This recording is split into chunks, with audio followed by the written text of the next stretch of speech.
the Lord, sing praises to his holy name. Speak of all his wonders, for great is the Lord. He is enthroned above cherubim. Let the earth shake.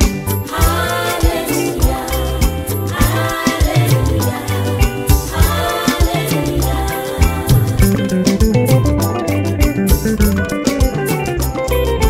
Sing unto the Lord, sing praise to his holy name. Let no living creature and living